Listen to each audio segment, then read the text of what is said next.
Assalamualaikum warahmatullahi wabarakatuh. Kami dari kelompok 8 akan menjelaskan bab 6 tentang transaksi dan translasi mata uang asing.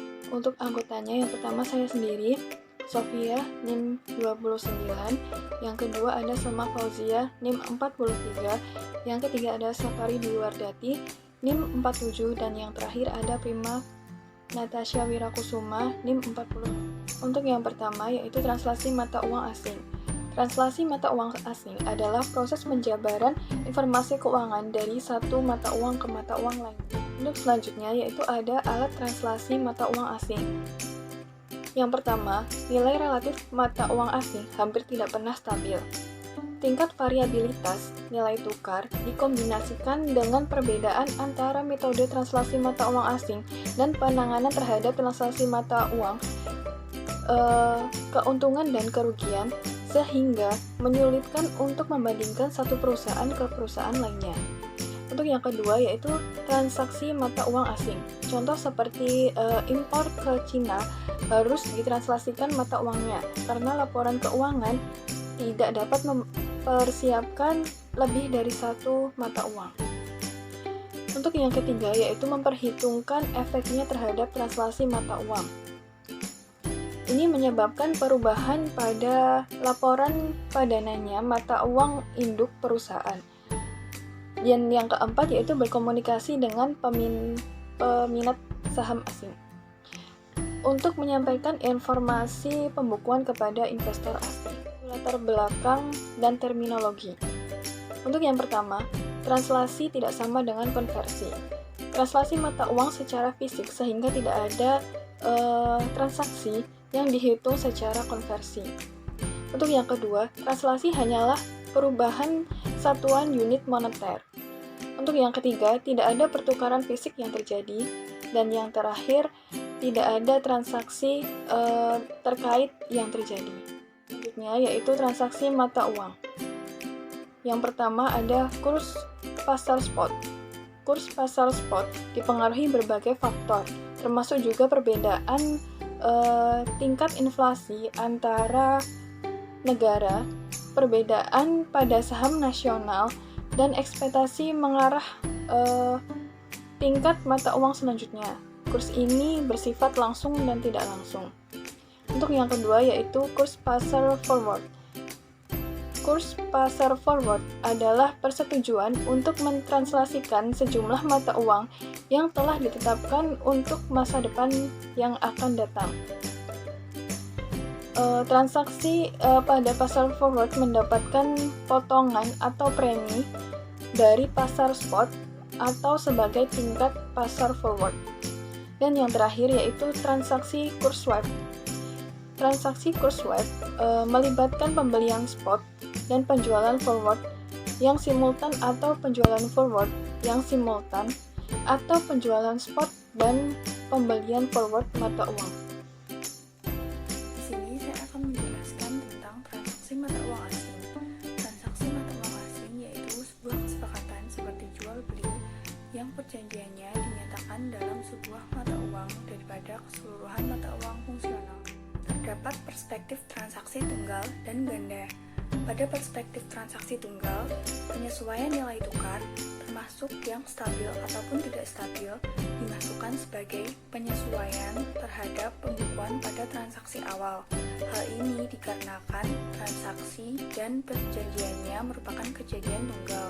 Sedangkan pada perspektif transaksi ganda, penerimaan piutang mempertimbangkan kejadian yang terpisah dari penjualan yang menghasilkan tambahan pendapatan termasuk pada keuntungan dan kerugian transaksi yang direncanakan ataupun tidak. Terdapat dua metode, yaitu metode nilai tukar tunggal dan ganda. Pada metode nilai tukar tunggal ini mengaplikasikan harga penutupan atau harga saat ini terhadap saham dan utang asing. Sedangkan pendapatan dan beban mata uang asing ditranslasikan pada nilai tukar yang berlaku saat item tersebut diakui. Pada metode nilai tukar ganda, terdapat tiga metode. Yang pertama, current non-current. Di sini, aset lancar yang dimiliki anak perusahaan saat ini dan utang lancar ditranslasikan ke dalam mata uang induk perusahaan pada laporan keuangan dengan kurs saat ini. Yang kedua, moneter non-moneter. Aset dan kewajiban moneter ditranslasikan ke dalam kurs saat ini, sedangkan item non-moneter ditranslasikan ke dalam kurs historis. Dan yang terakhir, kurs sementara. Translasi mata uang asing tidak mengubah sifat sebuah item yang dihitung, namun hanya mengubah unit perhitungan. Selanjutnya saya akan menjelaskan mengenai kurs saat ini yang sesuai. Sejauh ini kita mengacu pada nilai tukar yang digunakan dalam metode translasi mata uang asing baik kurs saat ini ataupun kurs historis. Terkadang sebuah negara mengaplikasikan nilai tukar berbeda terhadap transaksi yang berbeda dan negara diharuskan memilih salah satu nilai tukar yang ada. Beberapa yang disarankan yaitu pertama nilai tukar pembagian dividen, lalu nilai tukar pasar bebas, dan ketiga nilai tukar penalti atau preference teraplikasi seperti yang diasosiasikan dengan impor dan ekspor. Keuntungan dan kerugian translasi mata uang asing. Pendekatan akuntansi untuk penyesuaian translasi mata uang asing yaitu yang pertama yaitu penangguhan. Beberapa analisis tentang penangguhan dengan dasar bahwa nilai tukar tidak akan berbalik dengan sendirinya. Bahkan jika terjadi penyesuaian karena nilai tukar, penangguhan dalam prediksi perubahan nilai tukar adalah tugas yang paling sulit. Selanjutnya yang kedua yaitu penangguhan dan amortisasi. Beberapa perusahaan menangguhkan keuntungan dan kerugian serta mengamortisasi penyesuaian melebihi umur manfaatnya pada masa item neraca terkait. Pendekatan semacam ini terkadang dikritik dengan dasar teori dan praktik. Selanjutnya yaitu adalah penangguhan sebagian. Pilihan ketiga dalam akuntansi untuk keuntungan dan kerugian hasil translasi mata uang asing adalah dengan mengakui kerugian segera saat terjadi, akan tetapi mengakui keuntungan hanya jika terrealisasi. Selanjutnya yang keempat adalah tidak ada penangguhan. Pilihan laporan akhir yang dilakukan oleh banyak perusahaan di seluruh dunia adalah untuk mengenali secara cepat mengenai keuntungan dan kerugian translasi mata uang asing dalam laporan laba rugi.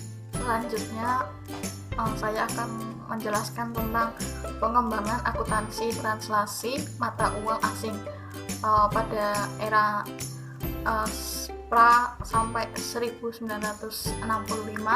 Praktik mengadvokasi metode current non-current. Terus pada tahun 1965 sampai 1975 ARB nomor 43 memperbolehkan, tetapi ada beberapa pengecualian khusus. Tahun 1975 sampai 1981 FASB mengeluarkan FAS nomor 8 pada tahun 1975, dan 1981 sampai sekarang FASB mengeluarkan Statement of Financial Accounting Standard nomor 52 tahun 1981. Selanjutnya yaitu gambaran standar nomor 52 garis miring standar akuntansi internasional 21. Yang pertama itu translasi saat mata uang lokal adalah mata uang fungsional. Yang kedua itu translasi saat mata uang induk perusahaan adalah mata uang fungsional. Yang terakhir atau ketiga itu translasi saat mata uang asing adalah mata uang fungsional. Selanjutnya yaitu permasalahan perhitungan. Yang pertama itu perspektif laporan, yang kedua itu harga perolehan, yang ketiga itu konsep pendapatan, yang keempat itu laba. Selanjutnya yaitu translasi mata uang asing dan inflasi. Hubungan terbalik antara tingkat inflasi sebuah negara dengan nilai eksternal mata uangnya telah ditunjukkan secara empiris, sehingga penggunaan kurs saat ini untuk mentranslasikan biaya aset non-moneter yang bertempat dalam kondisi yang cenderung berinflasi akan menghasilkan pendanaannya mata uang domestik jauh di bawah nilai translasi mata uang asing di mana saja. Praktik transaksi mata uang asing di Eropa berubah menjadi norma pelaporan karena IFRS. Standar translasi mulai terpusat secara global dalam FAS nomor 52 dan IAS 21.